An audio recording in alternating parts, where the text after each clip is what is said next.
so we're gonna get started. My name's Chris. The group is Grid. We're a group of agent investors primarily. We're about 27,000 of us, somewhere between 27 to 30,000 nationwide.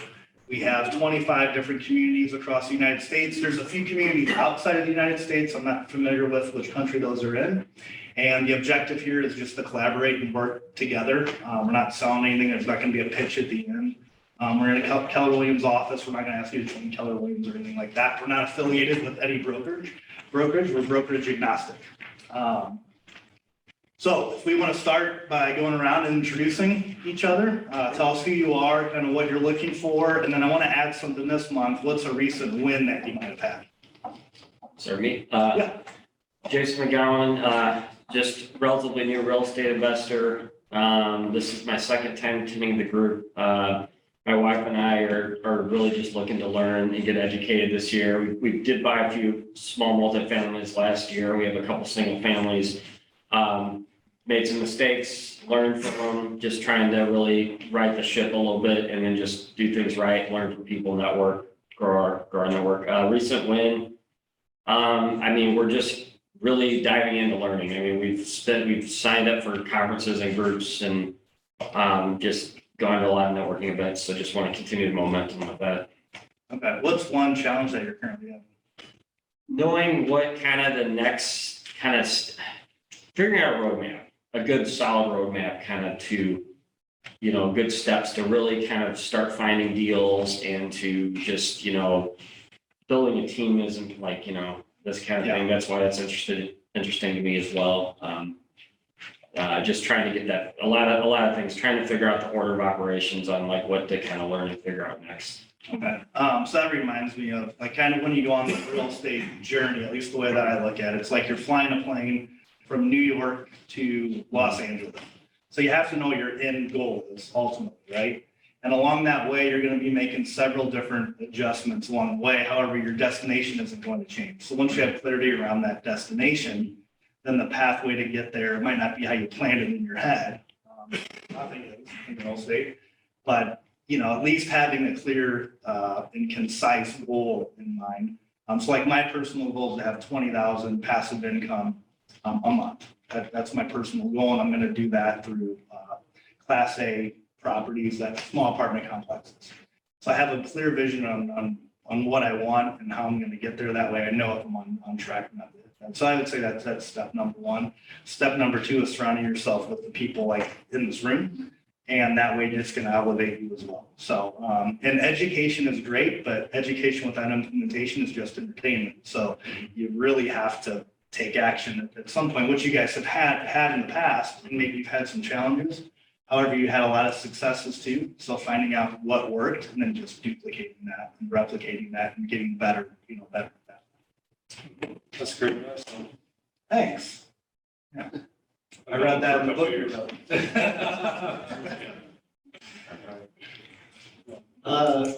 Terry Peterson, been a realtor since 2006.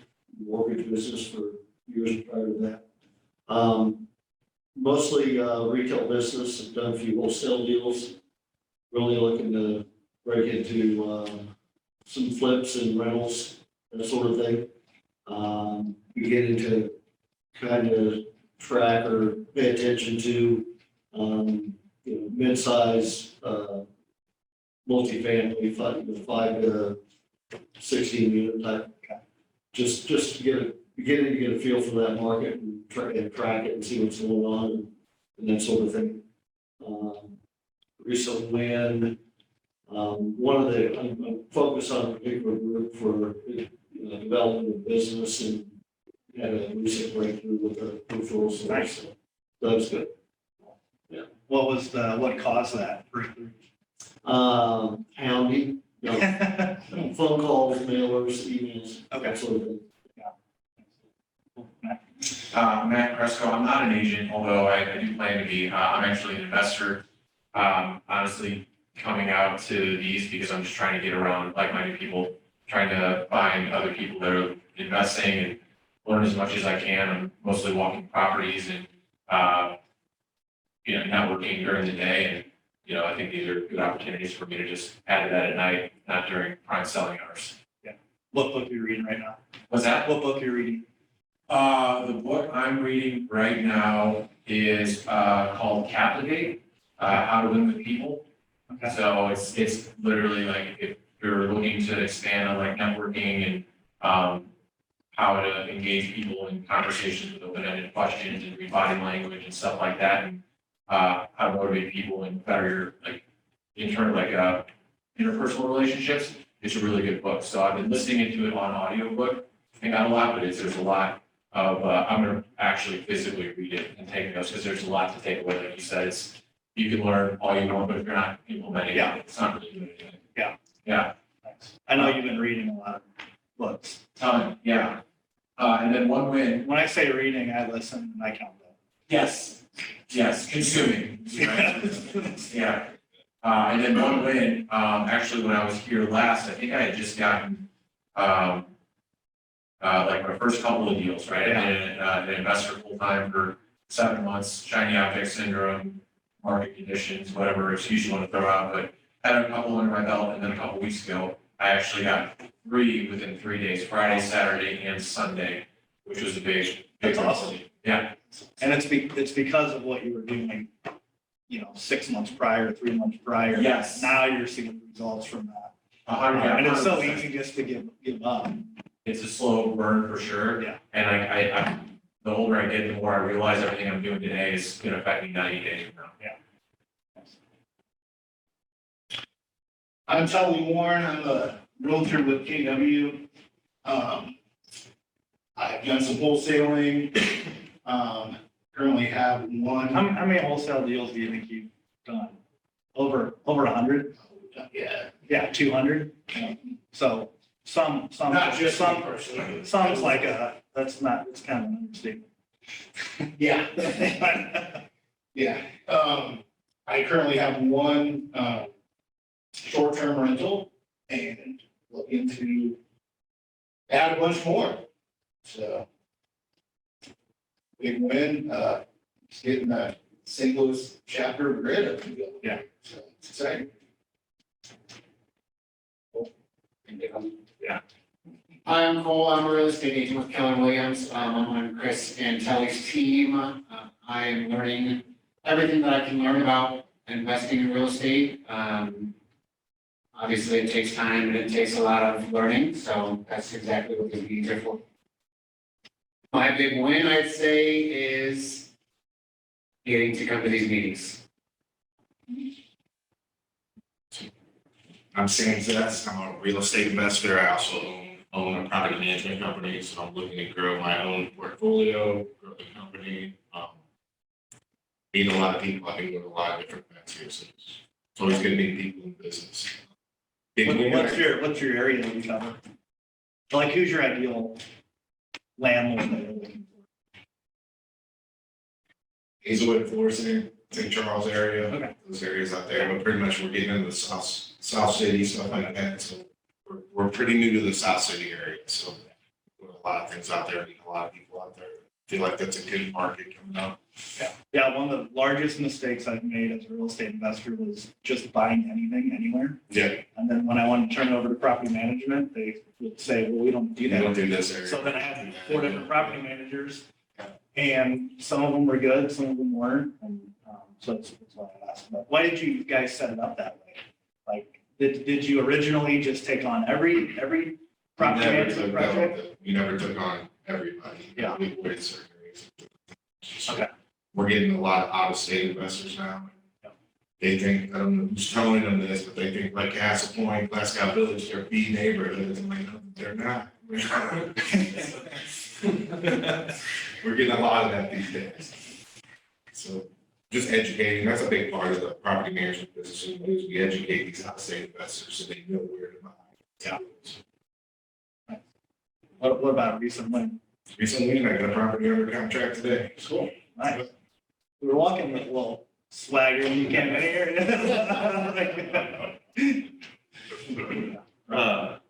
I'm Ryan Burnell. I'm not a property investor yet. But Well, change it. If you say you are, then Yeah. then it will happen. Yeah. very grateful to be one. And really like what spurred me to take this action is single income family, and I got a daughter on the way, number 2. So it's time to put our money to work for us. And my goal is 70 properties, $35,000 a month in passive income, and portfolio that appraises at $10 million over the next 10 years. I'm your Hutchinson. I've been realtor since 2015. We used to be part of the same office, Keller Williams. I'm with EXP Realty since 2021. Good source of passive income. Something to think about. I have not stepped into the investment world. You and I met. We sat together, I think, 2019, like 4 years ago. And as of lately, I mean, it's really exactly what you just said. Just tell yourself you're going to become. I mean, 2 months ago, I spent a month in Turkey where we have investment properties there too. They pay 20% in commission when you sell something. Imagine. Oh, that's our commission. Commission 20%. And I said to myself, okay, now when I go back to the United States, I would like to, dive a little bit deeper into real estate investment. And in the past 2 weeks, the ad that I published, I have about 300 homes. I got into contact with people who have over 300 homes in St. Louis. Nice. And he wants to get rid of those. And I have properties from, not exclusively, South City, South County, U City, all over, I'm looking for cash buyers, investors. And you said a book to read. I got a good book, a suggestion to read. It's called The Golden Handoff. And Patrick Woods, have you read that one? I've heard that one, yeah. Yeah, he's a perfect resource of any real estate agent looking to grow their business efficiently and effectively for those agents retiring and transitioning into something different that don't want to simply walk away from their years of hard work. Goes right into building a team. That's right. So if anybody wants to get my information about these properties and talk to me, I could give you my business card. Okay, nice. Yeah, we'll usually talk for a couple minutes afterwards too. Does anybody not know Jim? Does everyone know him? You guys don't know Jim? How can you know Jim? He's like a local celebrity. So I want to thank you for coming. We talk about living a life by design. And when I asked Jim to come out, he said, first thing he said, look, my time with my family is very protected, after 4 o'clock, 5 o'clock. Yeah, I don't often do things, that's You right. cut it off, which I really respect, and we've known each other such a long time. When I thought about this particular topic, teams, I think you guys probably have one of the largest teams in St. Louis. And not only that, but I think the people on your teams have stayed there for a really long time. So I just want to get kind of a synopsis of who you are. I'm curious on what did you do before real estate? How did you choose real estate? What is your journey? The little journey, wow, okay, so Start around when you're like 5 or 6 and. everyone's gonna fall asleep on that one. Yeah, so I have 4 kids, 2, 4, 6, and 8. So I'm a dad, I like to protect that time, as Chris was saying. The win that we recently found out was, it's been $250 million in real estate over the last 15 years. Wow. That we've invested, people's private investors have invested in real estate with us over the last 15 years, and we've hit the returns 100% of the time. Wow. So that's like our big win, like actually finally doing the math and figuring that out. Right now, currently, my role is I'm really, as Gary calls it, 7 levels of a big agent. Yeah. I'm like really the business owner now of an agent team and an investment company. So I really don't, the team really does kind of all of it now. I don't really do much. But you guys have the real estate team because of your investment. Yeah. So we built this investment company, and now Ryan Wessels is the CEO of the company. He really running, he's my co-founder of 3 Doors, running everything. You know, we do, between the agents and the investors, we do about 600 deals, 450 to 600 a year, depending on if we do a package deal or not. And so as far as back to how I got started, I think this is important for people to realize is don't compare like me right now and what the team's doing right now to yourself. Like compare yourself. If you need to play the comparison game, compare it to like when I just started out. When I just started out, I did 1 deal in my first 18 months. That was it. 1 deal. So it's a long grind, and if you just keep going at it, you can definitely figure it out. And I was in corporate America for 1 year after college, and I fell in love with real estate because it actually matters. Like what we do, we can help people out. We can, if we're flipping a house, what are we doing? We're improving that little piece of the world, and we can make a lot of money doing it. So I fell in love with being able to do both. And in the corporate America job, I was just pushing paperwork, and my boss did not care if I was doing a great job or not. It just didn't really matter. There wasn't like a valuable thing for the community. Were you on a salary where it doesn't matter how hard you work or? Exactly, yeah. Yeah, exactly. And this was in 2006, you know, like the worst time. A lot of people thought it was the worst time ever to get involved in real estate. What I found over the years is what the herd thinks and what the reality is are 2 different things. So when I got in and I was learning the ropes in a really tough environment, that allowed us as the market kind of reset, that allowed us to have some crazy profitable years because now I had the foundation in place and I knew what I was doing. And now was actually, that was in the last 15 years, I still think that was probably the hardest time to get going in real estate. I think right now is, as you get good, for those of you that are newer, now is maybe the second hardest in the last 15 years. But the hustle is exactly the same. Every market. 2006, you guys had some inventory out there. It was a different hustle. It was selling the house. This was the hustle. Like you could buy a cash flowing property on the MLS with full ask and have a good deal. Like have a deal that people would jump on in New York. And what was the interest rate? 6.5, 6? Oh, so like I wasn't even aware that interest rates had anything to do with real estate at that point. Like I really didn't know. Yeah, I mean, I had no awareness. So short sales were like the common thing. Like everyone's talking about interest rates right now. Well, everyone talked about short sales back then. So some of you that are newer probably have never even heard of a short sale. Like everybody was talking about that more than we talk about interest rates today. So what was funny is, you know, being team leader of Keller Williams, a lot of realtors that just started in 2020, they didn't know what a price adjustment was. Oh, yeah. Oh, yeah. They didn't know what an appraisal right was. There's all these different things that they didn't know. So it really does matter, you know, the time period that you enter in. But I'm pretty sure the interest rate back then was 6.5%. Yeah. And the deal still worked because of the pricing. Yeah. So right now, the units shrinking are the problem. You might hear people talking about, the real estate market's not doing that great. It's not like the pricing is like we're in a solid foundation, especially in our market. And by the way, guys, like being born in America and living in St. Louis, like do you guys know that in St. Louis, investors on a worldwide scale invest right here in our market? Like just being born in our market is like a true blessing.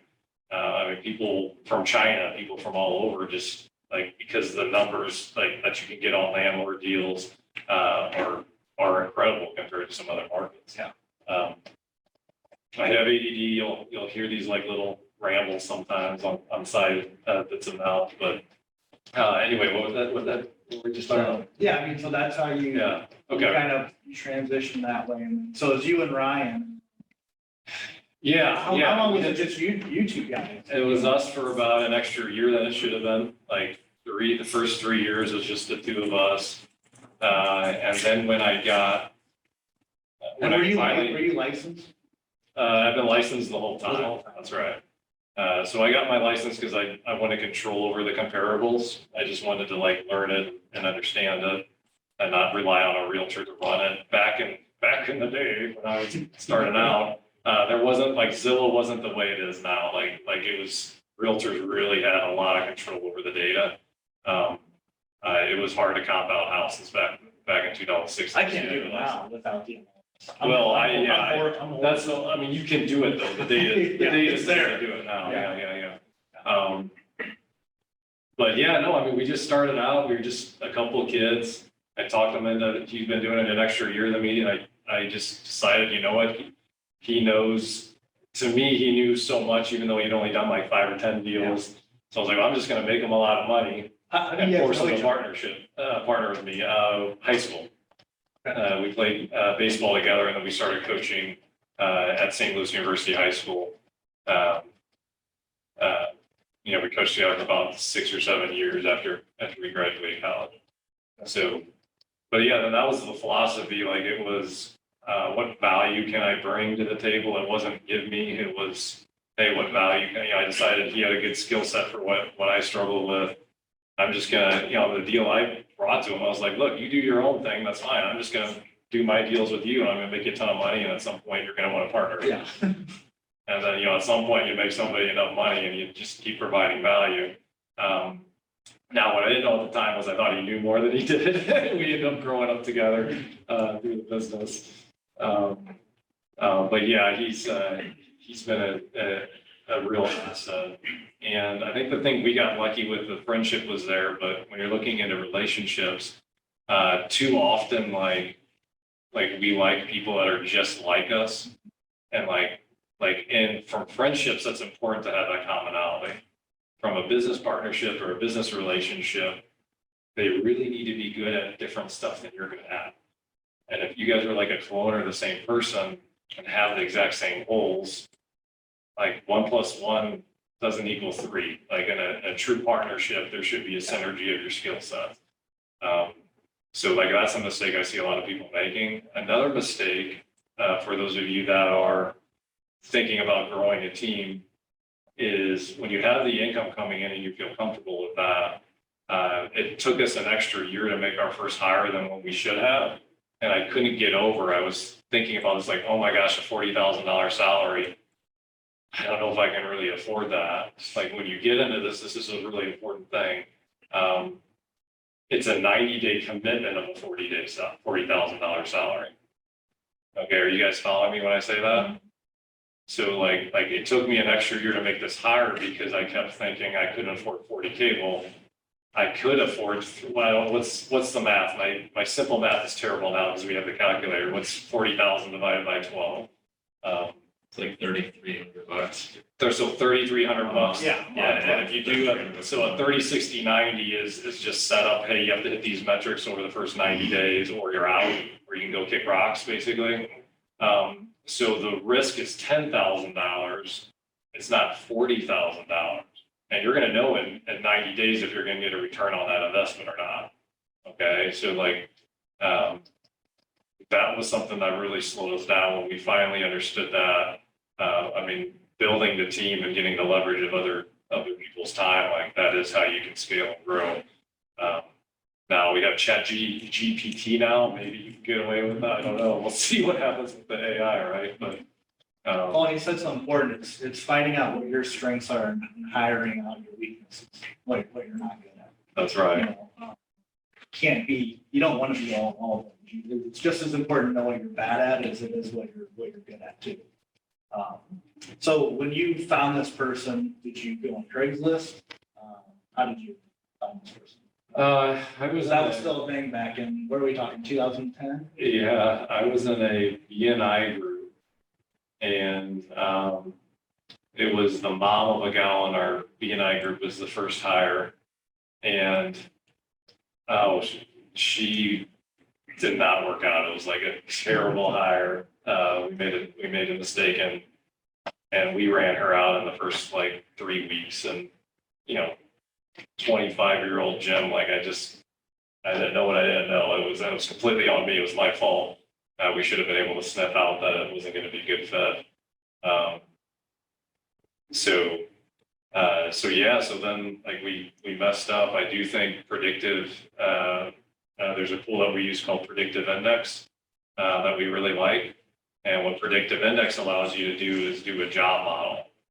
So what a job model is that you basically, if you have a role you're looking to hire for, you fill out an assessment on who you think you need for the role and like what attributes that they'll thrive in the role. And then you have an applicant fill out that assessment and it'll give you a score on a 0 to 10. Is this person hardwired to do this job really well? So we like that tool. We use it as an extra data point. I don't think it's the Bible or anything like that, but yeah, as we've gotten going, we've gotten more advanced. Verify the results, and that's when they come in. Yeah, so what I'm doing right now with a hire is a phone interview. Do I like them or not? A little resume review, then a quick little 5-minute phone call. I think they're gonna fit, and then I'll invite them to an in-person and I'll have them do the assessment at that point. I don't like, So they're not doing the assessment before you meet with them. you can do it before, but like, I don't use it as like, if I used it as the Bible, then I would just, if someone got a 7 out of 10, I would. Yeah.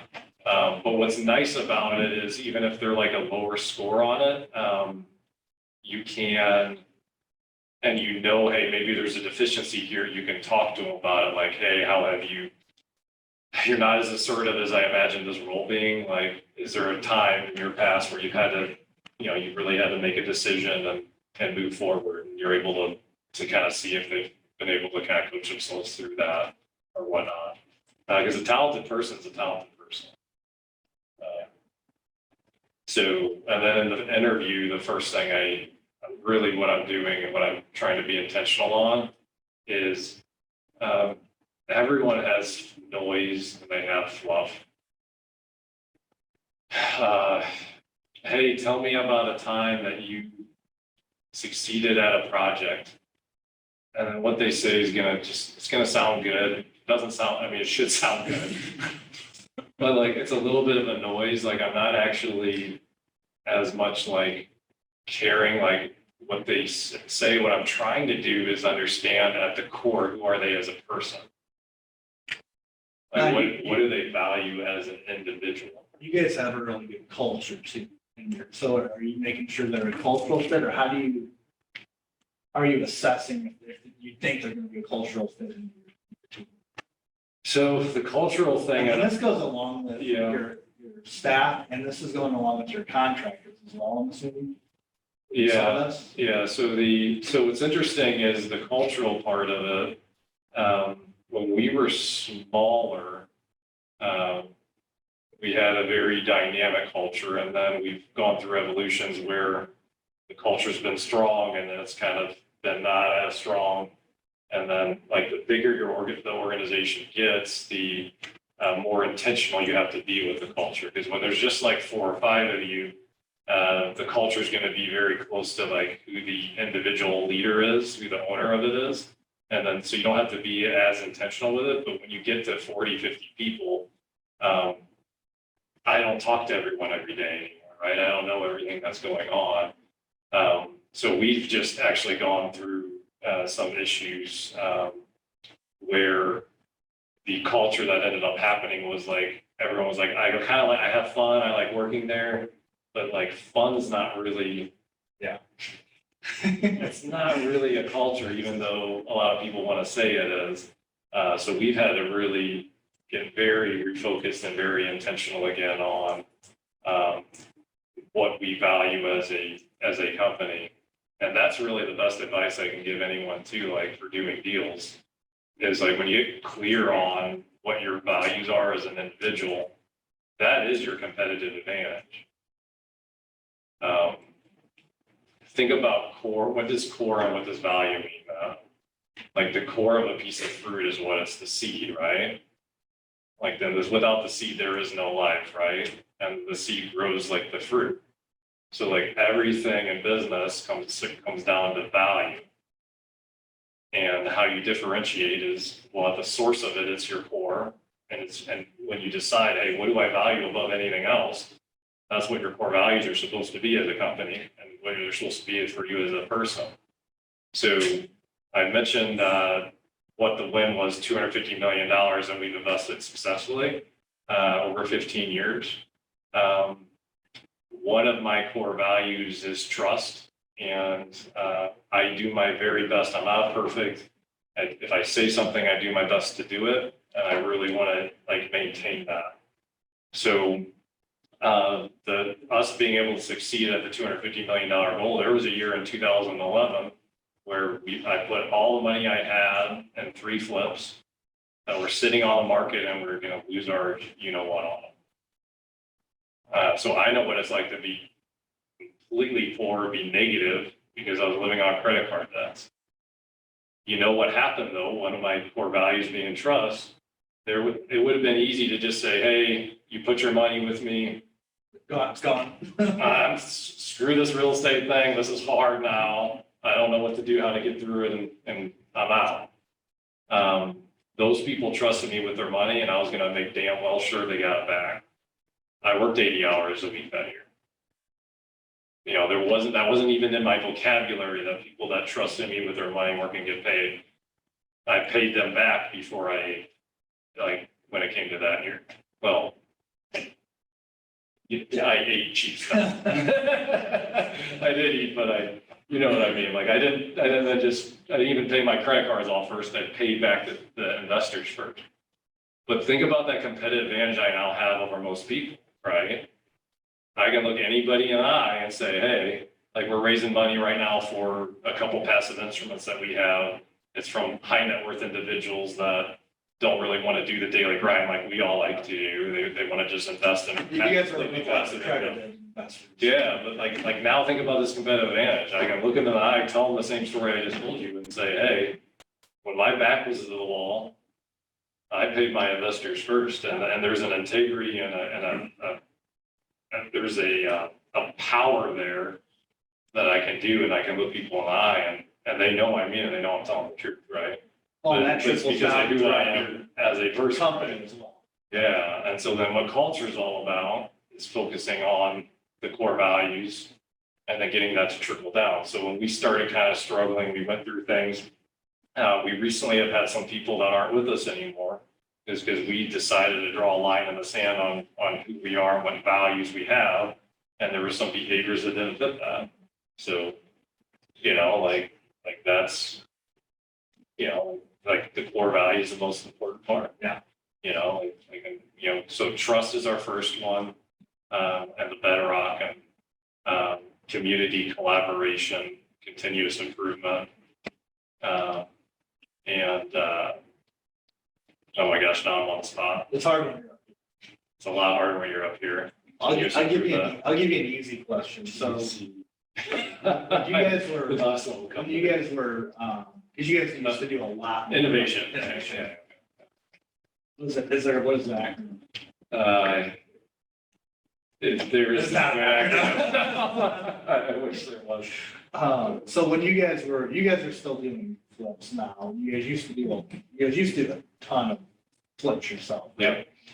You guys were doing that. How did you build out the labor team? How did you choose contractors in general? Or like the project manager for that? How did that develop? Okay, so when we built out our team, Or I guess, let me ask, pre-question before, how did you decide to start, when did you start deciding to delegate that? And then how did you kind of get into that? okay, so I'd say real quick, because I will forget this is a really important tip. When you're building out a team as an investor, a mistake that costs us hundreds of thousands of dollars is we tried to outsource the person picking up the phone to answer the calls. And that costs us a lot of money. If you don't answer your phone within the first couple of minutes, it's a 400% drop in conversion rate, okay? So one of the mistakes I see a lot of investors make is when they're building a team and trying to delegate is the actual phone calls on a lead should be one of the last things you give up. Okay, so just like a heads up there, you really have to have somebody you trust to take care of that initial phone call when you're spending really good money to generate leads. Is that because of the conversion or? Yeah, because that's a very, it's taking just, they're not gonna, like, you have to be really good at team building, you have to be really good at training to get them to understand, like Like, can I you paid a meet lot them of money for this. Yeah, phone like, call. hey, that's a $50 phone call or $15, whatever your lead source is. I mean, Like, these like, days, like you're gonna, when you're paying for it, you're gonna do a great job at it, right? When somebody else isn't paying for it, they're gonna kind of slack a little bit. But you mentioned, so when we grew our company, You guys were managing, I'm assuming, your own flips. yeah, We're doing them. Was it when you yeah. consistently had 4 or 5 going on when you knew that? Yeah, so one of the keys to our scaling was, the first way it was actually the financing what first unlocked us to scale, okay? So when we were started out, we were doing 100% private money on the purchase, and then we were self-funding 100% out of pocket the repair costs.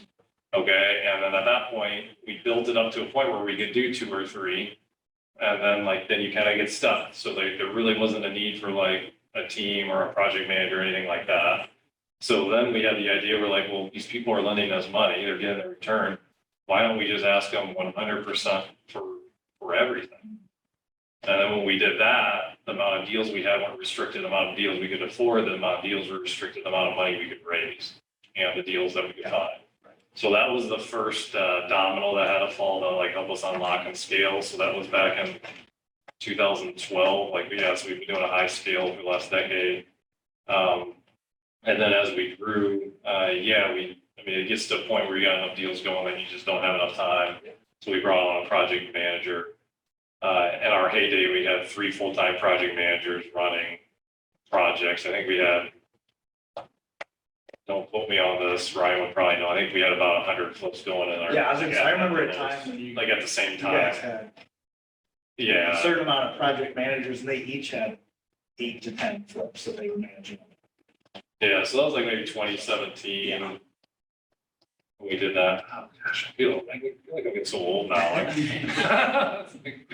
That's right, I have a 20. So yeah, so here's the thing, guys, with it, like one of the lessons learned from scaling is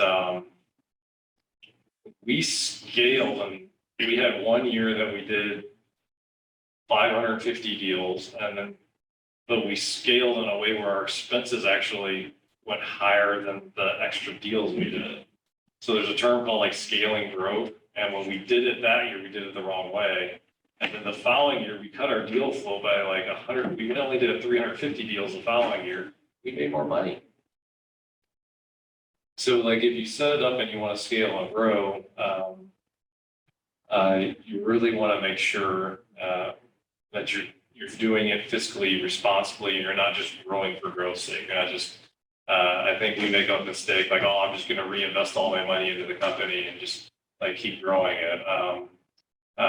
There's a book called Profit First. You guys talk about books. If you really want to scale and grow an organization, that is it's incredibly important to, you don't necessarily have to do all of the fundamentals the way they teach it, but the thought of just at least setting aside profit and not reinvesting that, like that's just, like we're going to grow this profitably. We're only going to grow it at the pace where we're making money the whole time. Are you guys doing profit first? It doesn't, the model itself, Because there's different, once you get to. our business, there's too many moving parts to do a pure profit first model. Like it doesn't make sense. We actually have a fractional CFO through David Richter, which wrote Profit First.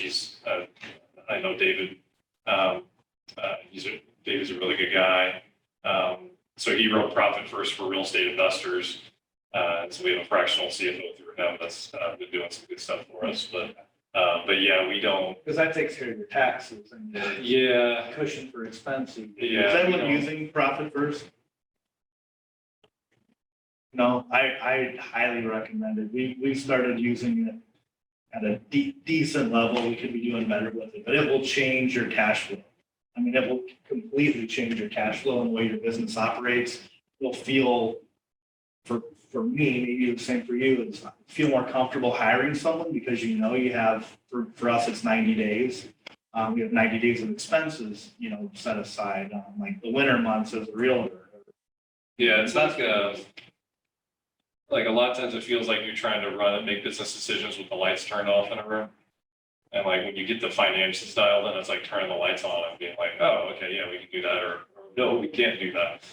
And Well, like, doing make 550 educated decisions. flips a year sounds great, but you just have 550, you know, you have, I don't know what your guys' volume was that year, but let's say it's, you know, 30 million. Now instead of $1 million a year problem, you have a $30 million a year problem. So your problems just become that more massive. Well, yeah, and like our ops team hated us, like, you know, like we hated us, we're like, we're making less money, like, what are we doing? Have to buy homes to keep everyone busy. And then like the project managers hated it, and then guess what? Because we had such a backlog, now there's a ton of properties just sitting there for 3, 4, 5 months until we can get to them and start working on them. So now the profit per deal on everything goes down. There are some investors on a national level that pull off that volume. The reality is 99.9% of us, you're much better off really running more of like a 10 to 15 flip a year type of company, controlling more of the process, maximizing your profits on it, than trying to really go big and scale. It's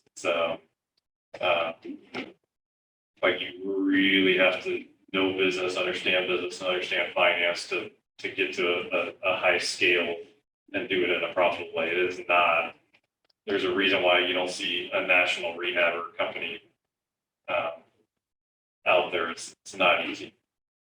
Yeah, so you've talked, I know this is off topic, but you've talked a lot about finance and understanding how money works. How much time have you put in from 15 years ago until today? And who do you go to, you know, to kind of learn what you should be doing and how you should be managing? Because when you're managing other people's money, it's hard probably to sleep at night sometimes.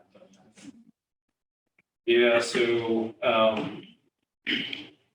I think we talked about like knowing yourself, right? The X's and O's of the financial reporting is not a strength of mine. It took me a long time for my ego to get checked out and to realize like it's just something I'm not that naturally great at. But I do have a really good CPA, a CFO now. I can put in all stars to help us with that deficiency and to kind of keep us on track on that. So a lot of times, like if you're starting to make money and you have the resources to do it, the right who solves just about any problem, guys. So what are we taught in school? We're taught, okay, I need to study all these books. I need to learn all this stuff, and I can't collaborate with the guy right there because that's cheating. And in the real world, it's a complete 180, right? Like that guy over there may have solved the problem that you have right now that you don't think is solvable, and you can do it in 5 minutes because he's already figured it out. So my process has actually flipped quite a bit from like trying to figure out how to do things to just trying to figure out who do I know that already knows how to do this. Yeah. And set it up that way. Yeah, I say it all the time. You're one relationship away from where you want to be. I mean, literally, one person can change the trajectory of your life. Yeah, and that person might not even know it, that they did it. I shot a video on Facebook today. I mean, people reach out to me for fitness stuff and things, but they don't realize that they're actually fueling me to better myself. You know, so much more. I hear, oh, Jim knows a lot about finance. I need I'm listening to everything you say, and I go, I need to help as many people as he's helped. 600 properties. How do I help build my team so they can be a part of something like that? Yeah, it's an evolution. You just try and get a little better each day. I mean, I'll let you know when I have it all figured out. It's not right now. But yeah, we've made a lot of mistakes. We tried to do the right thing by people. Did you guys Sometimes have it gets sloppy. general contract before you had, because you guys had like rehabbers that were actually working for you guys. But when you guys had general contractors, or maybe you just had generals that worked with you, how did you choose them? How did you find them? How did you choose them? The most important thing is the values. You get to know, they're going to tell you whatever they tell you, but the little things like, hey, you told me you'd get me the bid by 5 o'clock on Friday. They get you the bid by 5 o'clock on Friday. You said they were gonna be there at 7:30 or 7:22, so what time it is right now. They said they were you said you're gonna be here, were you here? You know, like, just like the little details like that, and then like, I don't expect somebody to be perfect. If you're running late, okay, they tell you they're running late. Yeah. Like today on the way here, I was 5 minutes late. I texted Chris saying, hey, I'm coming in hot. I'm coming in right on time. Or it ended up being a couple minutes late because I made a wrong turn. Yeah. Anyway, but I think it's just like the little details because people through their actions will tell you who they are. Which And my you don't daughter, get caught up so much on like the words they're using. They'll tell you that on all the other stuff around like the words they're using. my daughter that helps out, I always tell her, how you do one thing is how you do everything. And she gets probably tired of me saying that. But if I asked her, what do I always ask you? That's what she would say. And how you show up at the appointment, how you, when you say you're gonna do something, did you do it? I mean, those are signs. Yeah, that's the source of the competitive advantage, right? Yeah. So you're, obviously you have to focus on price. Are you worried about, how long they've been in business? Do you go to any of their job sites to check out the work that they've previously done? Is it, lately here, I've heard that a lot of investors are referring contractors that they've never used. And they say, hey, Jim, call this guy. And then you call him and I go, oh yeah, I've never used him, but I see him on Facebook all the time and I thought he did good work and he takes your money. So how are you like vetting these guys? Yeah, I mean, we had trying to remember, this is a while ago when I was doing this. Like we would have it set up where we had like a process of how we even wanted the bid. Like we had like the documentation and we go through, hey, this is like the way we want you to lay out the bid. And we want you to do the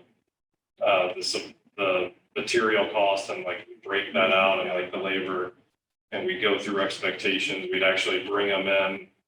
We had an office, so we'd have an office, so we bring them into our conference room. And we have a meeting that wasn't even at the property, and we lay down, like, do you have the insurance that we need? Are you willing to get it? Do you, like, this is the way we do the scope of work. And like, we'd really be intentional about the expectations of the relationship up front. Then we'd ask them to, if that was okay. And then we'd go out on the property side and then we'd see if they would actually do it in the way that we wanted them to do it. Yeah. And if they didn't, well, they can go kick rocks, they'll find somebody else. Now, when we're starting to have a little bit more normalized of a market with contractors now, I get the last couple, sometimes you do have to adjust in a marketplace. That process was a very normal market. We wouldn't have been able to do that last year with how in demand contractors were. So like there's times where you have more leverage and times where you don't. So you do have to be like water a little bit. You have to be willing to adapt to the sandbox we play in. Are you noticing a lot of contractors are going into the retail space where they can do a bathroom for 30,000 instead of 15,000? I'm not sure on that. So the contractors so finding the deals, funding the deals, and the contractors are three of the big hurdles with investing. The thing with contractors, some of the mistakes that we've made, we had a contractor by the name of Jose, and he was our number one guy. We'd load him up, had a fantastic relationship with him. He was an A+, the product was great, you would get it done fast. And then we were 2 years into the relationship, then performance started going down a little bit. Okay. And so what happens with contractors is like, I had in my head, oh, we'll just get our number one guy and that'll be it. The reality is contractors are people.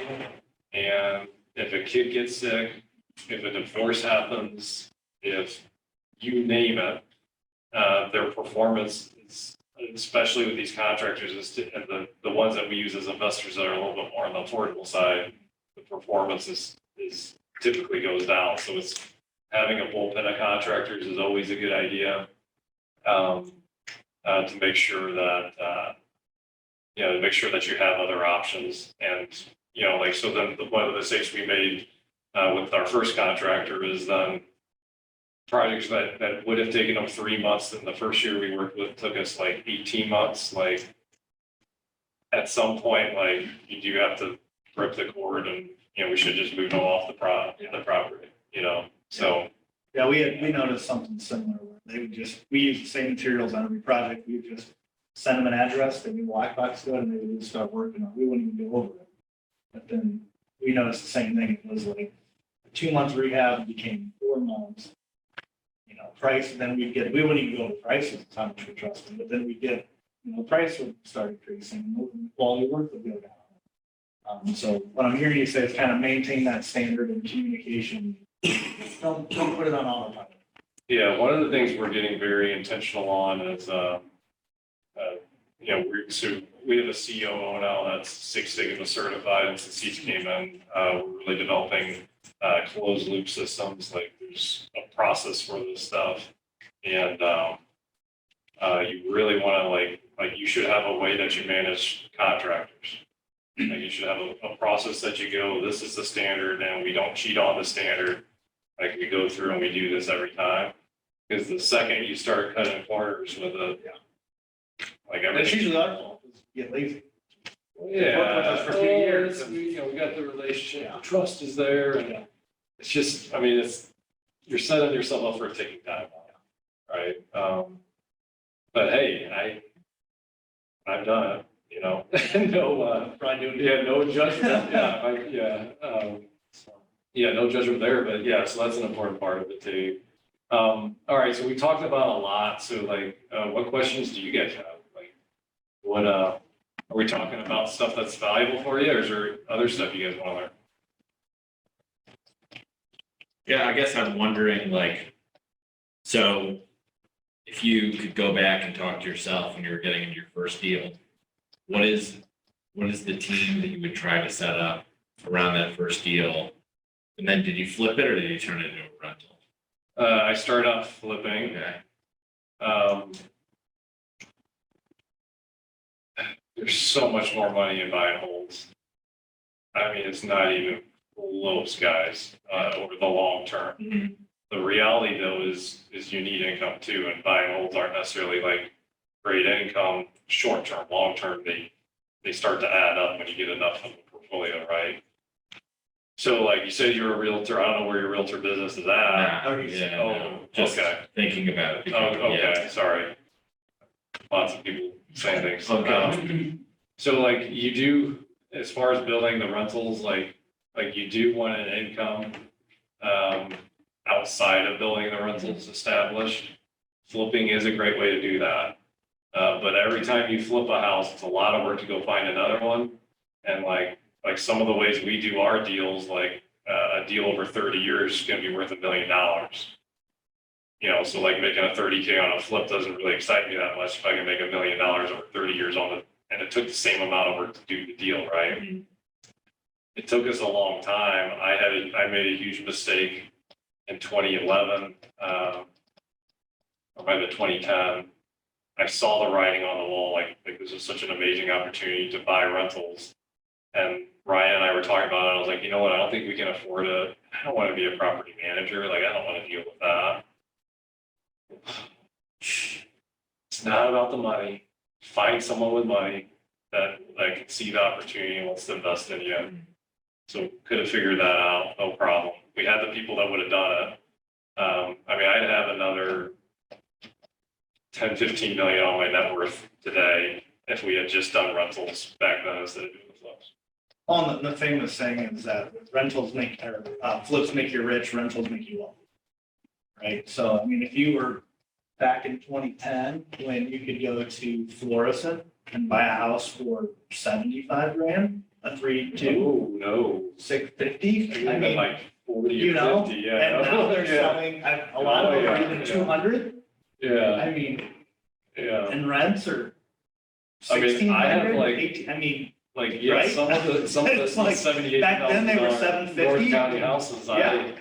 I have sticker shock still with them because of, you know, a lot of we had them one for on $20,000. Eugene in Like, Florissant that Yeah. I think I bought it from 2017 for 80 and I sold it for 120 and we made 30 grand, but I could have collected all the money from the rent. you know, I could have deducted depreciation. I mean, there's so many benefits to rentals. and here's the thing though, guys. Leverage the equity out of it. Like, I mean, we recently moved a lot of our real estate, like, because like, right, we have 10 properties we're selling in a little bit lower price points because it's not necessarily our business model anymore. So like, yeah, we're taking a little bit of a loss long-term, but like, there are business decisions that it makes at times, like, what's your cash flow like? Like, maybe 30 grand is more valuable than $1 million over 30 years right here for you right now, right? So, it's not quite as simple as, oh, just always do the long term, but man, every time you can afford it or find someone with money that can afford it, you know, over the next 10, 15-year run, you'll be so happy that you built for the long term. Did you guys have a formula? We used to flip two, hold. Did you guys have a process for holding? Or No, I mean, just kind of. our first, I mean, to be honest, our first several were, we made a mistake, we overbought. Yeah, It was just like, we can either lose money or hold on to it. And one of the ones we did, this was before Airbnbs came out. We bought it, we did it, we were gonna do a flip. And we were getting ready to lose like 40 grand. And then we started learning about this Airbnb thing. Then the thing started making us like $120,000 a year. And so it turned from like one of the worst deals we did to like literally like a college education for 2 of my kids. So that was like just pure blind luck. I won't tell you that it was smart, but like I was just getting going. It wasn't common knowledge.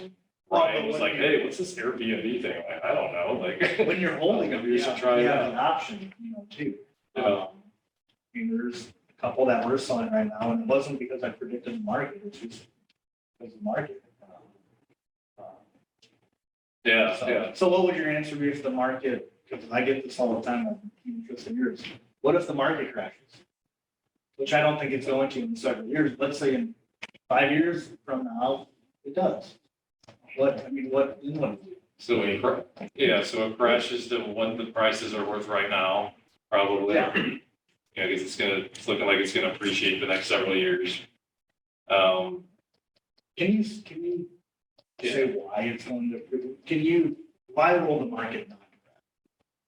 I mean, a simple. Yeah, I mean, the media drives me crazy. A year ago, what were we hearing? Housing shortage, housing shortage. Then now we're hearing, oh, interest rates, and oh, our real estate market's doing so bad. Yeah, interest rates don't take a gun and kill people, do they? Over the last 10 years, we were underbuilt by 5 million houses. And to put that in perspective, it takes us a whole year on a national level to sell 5 million houses. It's a whole year. We usually do in St. Louis City and County, I think we sell around 50,000 homes a year. Yeah, I think that's the number. yeah, so 5 million, like, I don't really understand that, but I do understand that it takes the whole nation a year to build 5 million houses. But, I mean, so like it's simple supply and demand, it's just not, it's not there. From where I see it, we talk a lot about it being the economist of choice. So when you look at inventory right now, which we're at 5 weeks, you look at interest rates at 6.5%. A lot of people think the interest rate's going to 7% now. Yeah. If interest rates go down, that means that home prices will go up. That means inventory is probably going to go down even further. It's not going to. Yeah, interest rates going up or shrinking the total, the deal flow. All right, so how do we combat the deal flow issue? Back in the day, now this was before I was born, the 1970s was a hot topic, okay? So if someone says, oh, well, they're anchored to I have a 4% loan, I don't really want to move because of that. Well, they can do a subject to deal structure, right? Like they can sell their house subject to somebody and then they can buy another house subject to with somebody else and get that lower interest rate, right? So like there's ways even to like handle that if you know how to do structures like that. Back in the 1970s when interest rates went up to like 15, 16, 17%, that was really how the deal flow was happening at that point. So I don't think that they're going to get that high again. I have a friend who owns Golden Oak Lending, so I sat down with him for an hour, and his theory, a really good guy. His theory is that because we have student debt and we have car debt, we have all these other debts that the Fed doesn't have in their chamber to go up to 15% because like everything would come crashing down.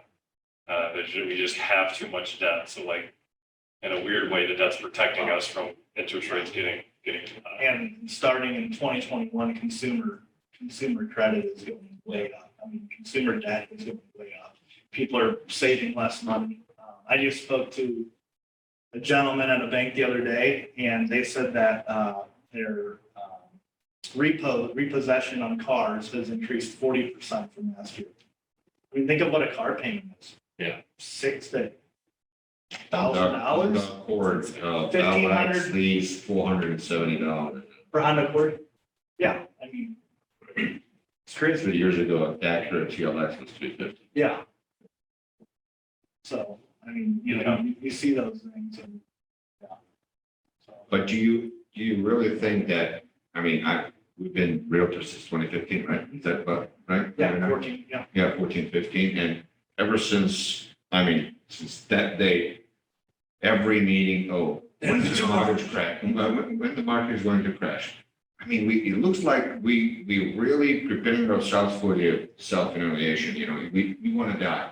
And I don't think so that right now, going through so many wars and everything that's going on in the world, if the housing market goes down, we're done.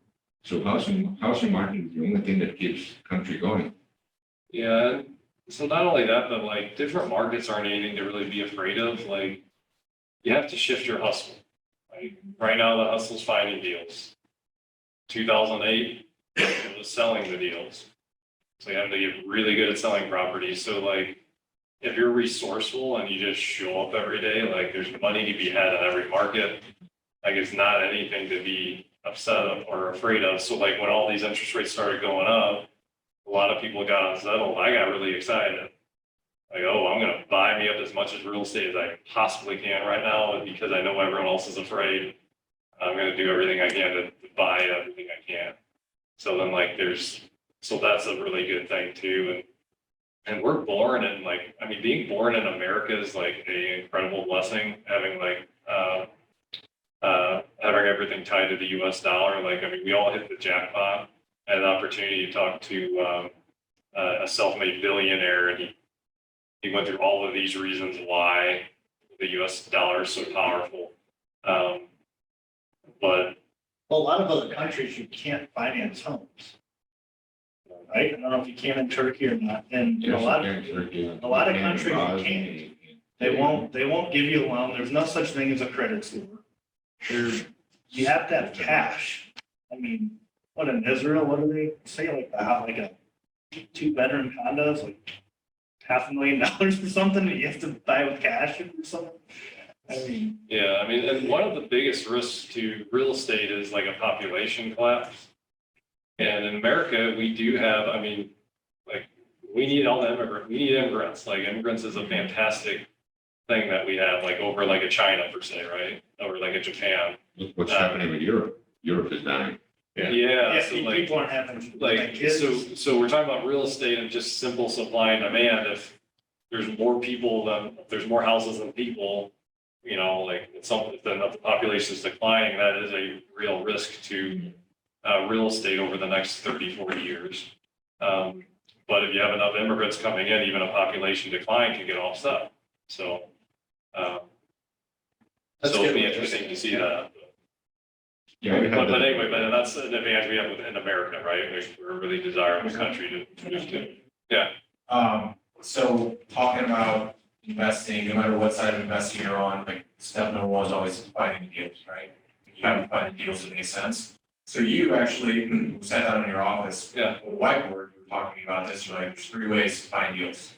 Direct to seller, which is cold calling, there's marketing, which there's, mailers, SEO, PPC, and then there's networking. What do you think as an investor is the best way to go about finding deals with those 3? I think I think all of them you make a lot of money on. It's on it's on you as an individual to get good at whatever one you do. Ryan Wessel's my business partner. 1 year made 350 grand just networking with B2B networking with wholesalers. That's all he did. 350 grand he generated. Wholesaling or With wholesaling, we just bought houses through wholesalers. Gotcha. Right, and there is some market nuances depending on what's in the market. Is one strategy may be more important than the other. Well, and the marketing one can get very expensive. I mean, if you want to compete with We buy us. some of our clients, I mean, in that market, you're gonna spend a ton of money. And it depends on like what you're good at, like, right, like Ryan, as good as he is, like with wholesalers, quite frankly, I don't really want to pay for him on leads direct to seller. Like Ryan's not, he's a lot of things, he's a lot of great things. He's not always the most rapport building of Networking's probably not good. well, with the wholesalers, he was very strong and good because he could educate and teach, right? But like a homeowner doesn't really need that. They really want, hey, how are your kids doing? Like, let's connect and build a relationship. And then, and oh, by the way, hey, let's do the deal, right? There's emotion attached to the seller. Yeah, whereas B2B is Wholesale just strictly the numbers. Can I make it work? Can I provide value and help you analyze it or help you with this strategy or whatnot? So I mean, it really like, so to answer your question is, it depends on the individual, it depends on what you do. Yeah. So like your personality, maybe you are more of a direct to seller guy, I don't know, or the deals that you got, were they direct to seller or were they networking or? So, for my self-generated deals, they were networking. What I realized is that my first job out of college was, I was banging out 100 calls a day, direct to seller stuff. I didn't want to do that again. And I like networking. This is why I'm here, is building relationships, providing value, and eventually, you'll return that value. What I guess I did know early on, but it's such a longer game. But like, you'll get a way faster sale if you go direct to seller or spend some money marketing, but it's a long game. But it's, it's almost like flipping is the banging the phones out, and then, having rental portfolio is the networking that's going to provide the longer term, but it just takes a lot longer to come to fruition. Yeah. So I'm smiling because I'm hearing some of my own words too. I'm like, every word we talked about. Yeah, for sure. Yeah. I think I was gonna say, Yeah. heard that from you. Well, like, yeah, that's right. So that's awesome. Good. But I was Yeah, just I'm gonna glad you ask, I understand guess, that. like, so we talked about St. Louis being one of the most sought after markets in the world.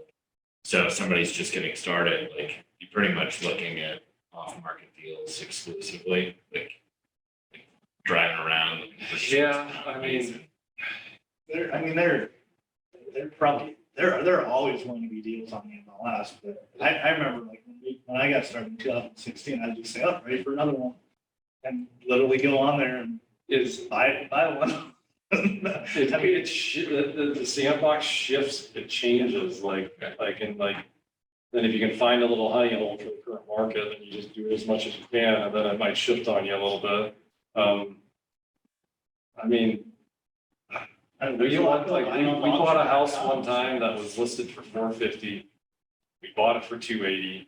Everyone in this room would have bought it, and everyone in this room could have bought it because it was on the market, right?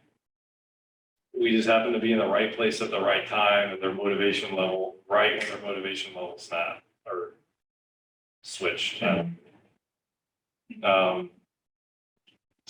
any sort of like absolute rule like that, like you know,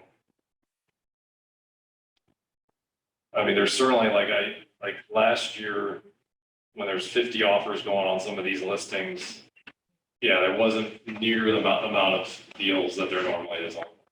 Well, and just because it's off market, even what the off market properties, we're. Yeah, that doesn't mean it's a good deal. 20, Yeah. 20, 30 deal. I mean, we're going over asking on off market properties. It was the same thing. We're like laughing like, what else? They're paying retail, but it's off market, but they're paying retail. Doesn't make any sense. So just because something is off market Yeah. doesn't mean it's necessarily a good deal either. But would you agree with the assessment that if it's an MLS, it's already too expensive? No, I don't think so. One suggestion I had for people on the Which means MLS. that you have to do really work before that sell, before they, somebody who has the access to MLS, as you said, go and look for the deal. It's not going to Well, work. because sometimes we'll do a wholesale. So sometimes we'll take something, we'll buy it, you know, direct from seller, we'll put on the mark it up 10, 15,000, and then someone else can flip it. It's just an easy way because we don't have to do mailing list or anything. We just put on the MLS and who knows, maybe a homeowner buys it. So, I mean, we're still putting deals on the MLS. Or like my one suggestion, if you're a realtor or if you're a realtor, go on the MLS, look at homes that sold that were on the market, you know, 2018, 2019. Go back through all the expired listings. Let's say they were asking 200,000, you know, for their property. Then call them up, ask them if I could give you $200,000 for your property. I see it was listed back in 2019, 200,000. If I can get you $200,000 for your property, would you sell it? Because that property is probably worth 242, whatever. That's a good starting point there. Most likely they had some equity in it back then. And if not, would you like me to sell it, you know, for you? If you're a realtor, I would go back and I'd look at expired listings. If you're not, I think on Zillow, I'm not familiar with like Zillow or Realtor.com. If you can go back and look at expired listings. Yeah, Zillow came up after my time. Yeah, Like, we're I'm like, not sure, use it. you know, how you can do that, but. Do you guys track, like deal, origination, like KPIs? Like, do you guys track like, okay, if, you know, we've contacted a lead and the lead has taken such and such action, they're, you know, we're X% more likely to get that deal or convert that deal? Well, Like, so we have a system, like one system is PropStream, where you can go in and you can say, okay, I'm looking for someone who's lived in their house for 10 plus years, who has 50% equity in their home. And then you can narrow it down even more. I'm looking for an out-of-state absentee owner. I'm looking for probate. I'm looking for someone, landlord that has maybe one rental, and they have an eviction on it. I'm looking on Zillow for people who are renting their property. Hey, I noticed that you're renting your property. This rental's been on the market for 45 days. Are you ready to throw in the towel and sell this? Would you consider selling? So there's a bunch of different things, and we're going to talk about that next month, actually. okay. But it's like putting all that together. It's all of that together. Well, Yeah, I was wondering like if you had it nailed down to like, yeah, if we generate this many leads, this is how many leads it takes So to so get. since our office is 700 realtors, we leverage the office because there's a lot of realtors. I don't know, can't remember how many were in here, but typically everybody say, yes, I'm a realtor. And we say, great. How many have bought a real estate? You know, how many have rental properties? Everyone puts their hands down and they say, oh, I want to do that, right? So we take all those people and say, oh, if I had the money, I would buy that. Well, great. Bring it to us. So it's finding your market for that. I don't know what sphere you're in, but Yeah, that's good to know. or like having, yeah, so like the thing that like took us a while to understand is the quality of the work you do and the execution is everything. So like I mentioned, one of the biggest mistakes we made earlier was that first initial phone call delegating it out. Well, we were spending a lot of money back, this is like 12 years ago on PPC. And we were getting the leads in, and I was answering the phone and we were doing deals. And then I delegate that task out. those deals dry up and I'm looking at all the KPIs and I'm like, what's going on here? I fired the PPC manager, I hired a new person. And no, like I messed up with how I delegated. Now there was and all the steps that need to be taken to make money, we had a hole in our execution. So like a lot of times, like we think like, oh, well, I mean, I have a friend that bought 100 houses one year on the MLS. In a market that was better than this market, but it wasn't that good. It was like 2016. But I promise you his execution was phenomenal. On MLS, he had a whole system, first day they call people and then, like there's follow-ups. And then at some point, the realtor started sending them off market stuff. Like there was a whole workflow, there was a whole campaign, there was a whole system around it. It wasn't just, oh, I'm gonna dibble and dabble and make an offer once a month on an MLS deal and then bitch about how there's no deals on the MLS, right? And that's a good point, because the realtor, just building a relationship with that realtor, they know, well, we do have one guy. The offer was a little bit low, and depending on the motivation of that seller, they might go down from 480 to 280 now. Because they're like, you know what, I really want to be in Hawaii. We have to sell this house no matter what. Let's just do it. So one thing you said there, the popular thing is to call the ones that are days on market for 30, 60, 90 plus days, right? You said, like the person you were talking about had a system where they would just call it the day of it hitting the market. Do you think that there's an advantage there in getting to them early?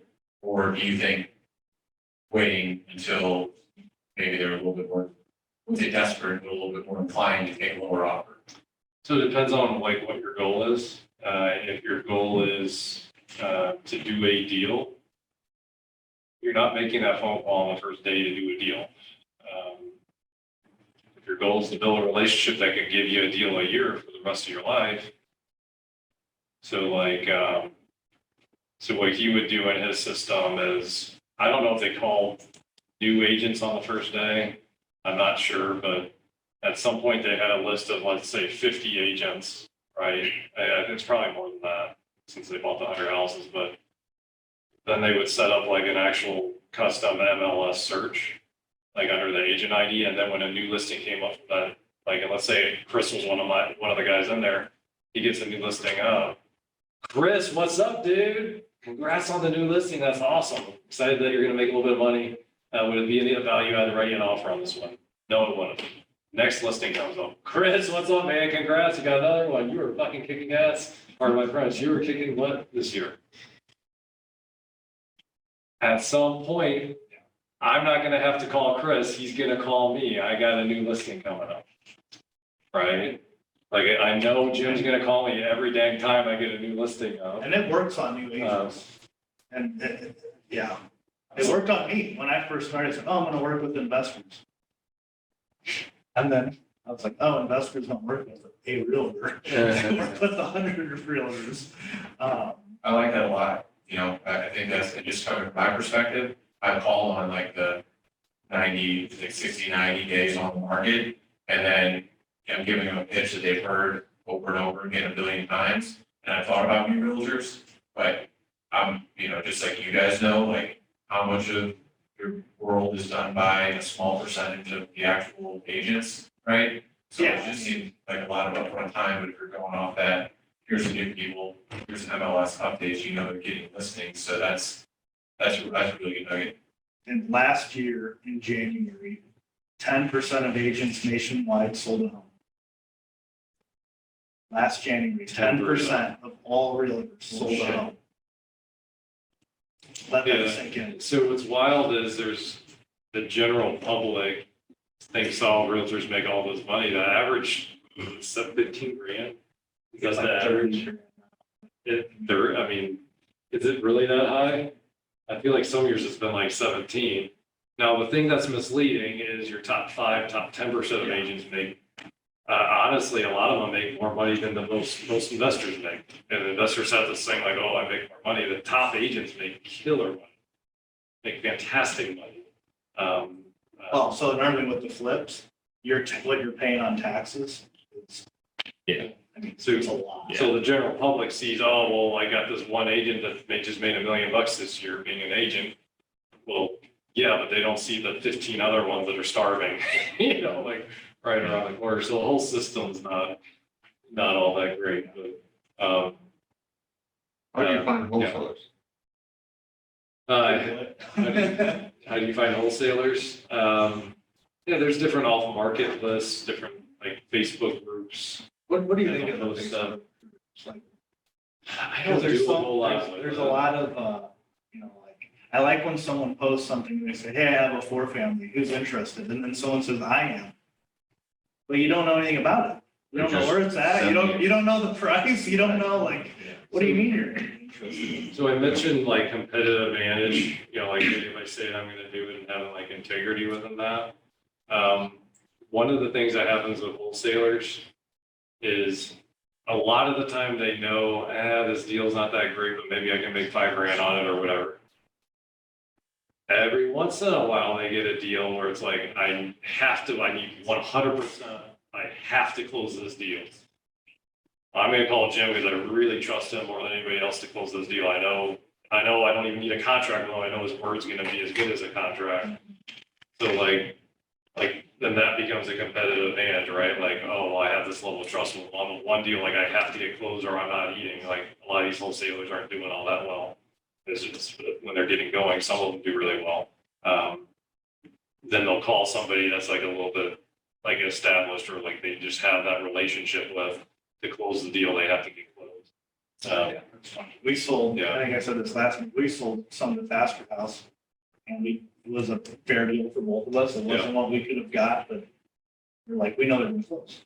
Yeah. You know, I could call you and say, look, we got these rentals and you're gonna buy them, and I know you're gonna Yeah, buy them, and I don't wanna deal with it. yeah, and we have, like in our model too, like wholesalers, it makes a lot of sense to work with us on like $200,000 to $400,000 houses that like can pass occupancy.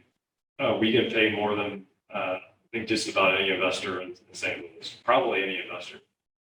Like on houses in that buy box, like we can pay really good prices on. But that's based on the model that we do with our rentals. Can you talk about that a little bit too, just like prices of investment properties? It's probably went up a little bit, but I know for a while there, it was 150 and below. That's what kind of a lot of people were starting to buy. Is it beneficial, do you think, to go to that 250 to 400 or 300 to 500? Is it riskier going in that market because you have less competition? If you're doing traditional rentals, the numbers don't really work. Like as far as flips go, you know, Flips is great to live in that market. there's less competition. Yeah, it's a quality market to be in. If you're gonna go high end, like, man, you have to have a good product. They're gonna be really nitpicky, like, you have to really be a craftsman. Dave Nations was doing a presentation up here a month ago, and Okay. he's like, yeah, we did 2 high-end ones, and we'll never go high-end again. It's not our thing. That's never been It's not my our, it's never been our model either, but I know people that do really well in that niche, like, We like turn and burn quick, you know. yeah, it's not a turn and burn. You're gonna have to I spend like a lot of time. your strategy where worst case scenario, I'll rent this thing. That's kind of my out, exit strategy. Yeah, so we do, that price point is really where we're trying to do most of our deals on. And buy and hold on to them long term. It's really where we've been moving the whole business the last 3 years. And really where we have a competitive advantage for those specific properties. And you guys are still doing your networking events? COVID kind of shut us Shut you down. down, okay. Yeah, we haven't really I mean, you've had brought them back. a lot of people there. Back in the day, yeah, we had some good turnouts. Yeah, it was a group, it was a group not unlike this, really. It's important. Like, one of the biggest mistakes I made was when I was starting out, I thought I had to like study all these books and everything, and I didn't want to be the guy that didn't know. And that's really like an ego thing. Like, if your people are here to help, you know, like, that's why I'm here tonight. I'm just hoping to help you guys out, you know. I had people help me along the way, and hopefully you guys will make several million and then help the next guy along, right? But yeah, just try and connect with people that have the same values as you, and then offer them value, and then that, don't be afraid to ask for help when you need it. But that really put me back. I would have been able to do way more than one deal in 18 months if I got the right people around me and made the right connections in groups like this. Yeah, I don't know, like, my ego blinded me to that. It really cost me a lot of money. Yeah. Any other questions? What's your portfolio? And what's your portfolio look like? We have, about 60% is like $200,000 to $400,000 homes. We have 12 vacation rentals. We have a couple commercial buildings we own. Like our office in Kirkwood, we've owned that building since 2013. That's a good location right there. Yeah, that's right there on downtown Kirkwood Road. We've been slowly kind of getting stuff that like doesn't really fit within that model. We've been slowly selling off and kind of like exiting that and trying to just get more focused because really, like, I mean, there's a saying, you guys have all heard this most likely, there's riches in the niches. We've been far too kind of spread out on our focus and try to do everything. And then like when you try and do everything, it kind of falls. You do nothing. We do nothing well. Yeah, you're doing everything kind of terribly. And then, so we're really trying to like hone into focus. And like, so if you guys are ever in any sort of like group and talking to people, like it is a human thing to play the comparison game. Don't do it. You can't judge your insides by someone else's outsides, right? Because you don't actually know what's going on. What I've learned over the years, I've been in a lot of mastermind groups. I had a gal that came up. She was just a powerful personality, dynamic, funny, smart. And then she started rattling off, oh, well, I have this business with my parents, it's a landscaping business, and then I have these 3 apartment complexes, and then I do these flips, and then I have a coaching program empowering women, and we have 100 students in it. And she goes through all of this stuff, and she makes it sound so amazing that early in my career, I wouldn't have known better. I'd have been like, oh my gosh, she's doing all these cool things. I feel like I'm smaller now. But knowing what I know now, and this was a couple of years ago, so I already knew this at that point. Every time she told me she had a new business, what the net worth that I thought she was when I first started talking, kept going down. And the cooler it was, the lower I started lowering her net worth. And then one of my other buddies in the mastermind group comes up, and he comes up and she starts asking him what he does. He goes, oh, I'm a landlord. Yeah. I own 50 houses. They're all free and clear, by the way. You didn't tell her that, but he owns 50 free and clear houses. Net worth.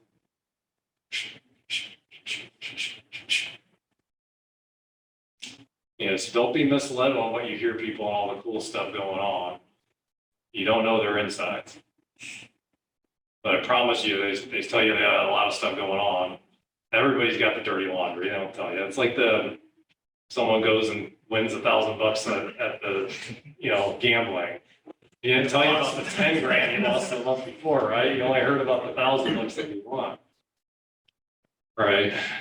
So yeah, just get focused, get niched, and be world class at that one thing, and then add stuff in. Amazon sold books for, was it 5 years? I don't remember how long. Look at what they do now. They weren't in movies and books and a national delivery system and selling anything that you can possibly imagine. Now, I bet you Bezos is a pretty smart guy. He probably had that in his plans and in the vision, but they were very intentional. They started out with just books. They mastered that one thing, and they started adding other stuff in. And now you see this. And so like as small business and entrepreneurs, we confuse that because we see these entities, these behemoths doing all these things, but you're seeing like a 20-year body of work, with millions of dollars backing it and a progression that they mastered. one thing at a time, right? Yeah, it's just not how business works. Jim, Yeah. maybe some of us are here who also came to find that miracle formula. Okay, I want to flip, but I have only $3,000 in my bank account. What do I do? Where do I find money? Yeah, you have to find money. So you're gonna need to find, You guys should have a hard money. yeah, we have our money to come. We do. I mean, you do need some money to to use that product, right? You know, we have a hard money lending company that helps, but yeah, you have to have some money to start out. So if you literally have no money, like when I was in 2010, I had all my money in houses and then I thought, oh, I can't do the rentals. Well, I just needed one relationship that had money because you have time, you have time and you have treasure. People with a lot of treasure value their time way more than like the treasure because they already have the treasure, right? So if they have someone that's young and hungry and that they feel like they can trust, and they're, you know, they need their money to work for them, right? So like there's a huge win-win, there's a huge value component there.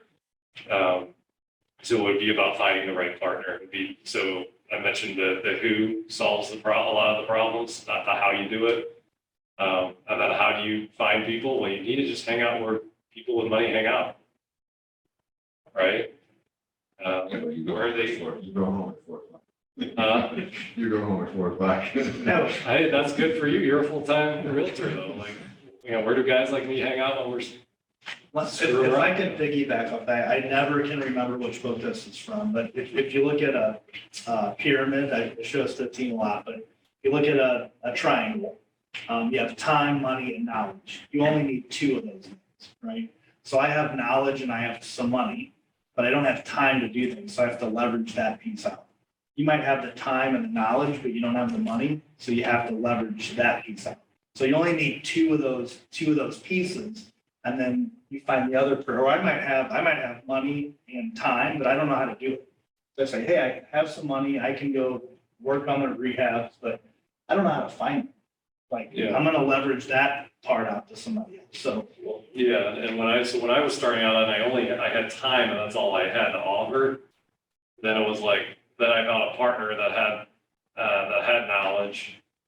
And it was not an even deal. It wasn't, hey, let's partner and do all our deals right away. And I made them like 6 figures before we partnered. That's the whole like entitlement, like give me, like it's not how the business world works, right? Like to get somebody's attention, like there's gotta be you have to bring some value. In this case, like it's pocketbook that value, right? So, so then, yeah, it's not uncommon for a progression for people to just kind of bird dog opportunities. And then, hey, I'll shadow you while you're on appointment trying to close it. And then, okay, now you know how to close it, but you don't have the money, so you're wholesaling. And then, okay, now that you built up some money, instead of having a wholesale, now you can hold on to it, or at that point, you wholesaled enough that you have time and knowledge. You can go to someone that has money and say, hey, I've done these 10 properties, I made this return. We would have made an extra 300 grand had we flipped them. Do you want in on this deal?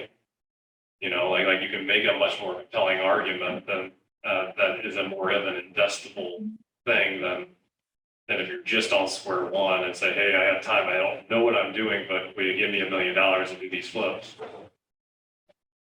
Well, most of the time, people with $1 million, There's a reason. there's a reason they have $1 million. Like, you know, like. You know, that's a very I also risky looked at investment. it too in the beginning. One thing I would have done different is I always want to be a 50-50 partner. But kind of to your point, maybe it's 10%. Maybe, you know what, I'm 10% at first, we do some deals together, that increases to 25%. And then we're getting in, you have to get into a relationship to bring it into the partnership. But I think it goes back, it's proven your value. You know, if you're bringing me a deal once a month, I mean, there's value there. So it's just like as a realtor, whoever controls the inventory controls the market. Whoever controls the leads, whoever controls the inventory and investing. Well, and this isn't something you guys want to hear, and you need to hear it anyway. Like whenever, if your business and you're not making the amount of money that you want to make, there's really one reason for it. And looking up in the mirror and looking at yourself. There's something missing on what you're bringing to the table. It's not anything else, it's on you. You know what I'm saying? It's here, it's like, okay, what do I need to improve on? And when you get to that level of accountability, at some point you'll find a deal and you'll break through and you'll get 3 deals in 3 days. You know, you worked your ass off before you earned it. I'm proud of that. Proud of you. You worked your ass, he worked his ass off to get there. I mean, it was more than 7 months, right? When you add it all up, 7 months full time, but like at some point, if you keep trying and you hold that accountability, like, hey, it's on me to keep getting better. At some point, there is no other outcome than at some point you breaking through and earning a lot of money. But it's the people that have the victim mentality. Oh, I lost out on this deal because this guy smelled me and I didn't smell right that day. Or, you know, like whatever, like insert whatever bullshit excuse, right? I say it like at the end of every day, That's how you think. I ask myself, like, would I hire myself? But based on the performance that I gave today, would I have hired myself? If I knew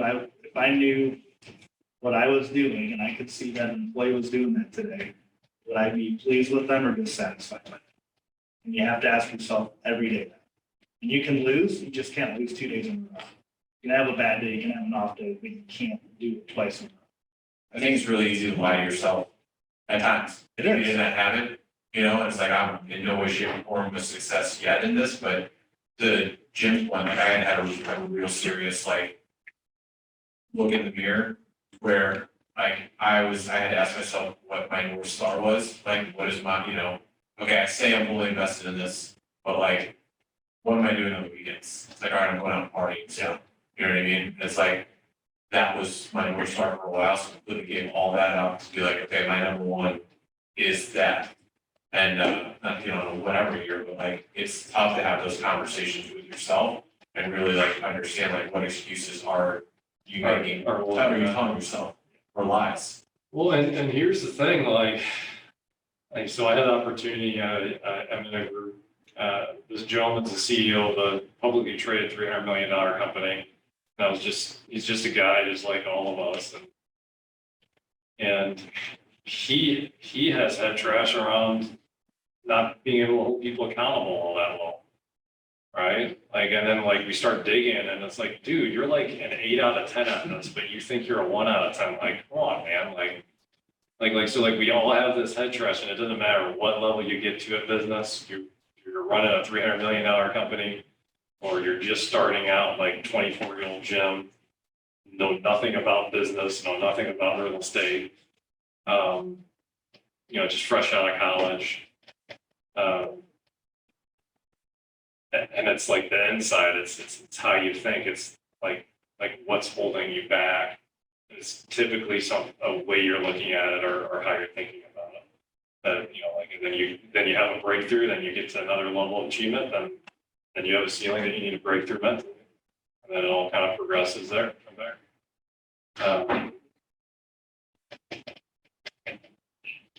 Hopefully this was valuable. Yeah, sure. Yeah.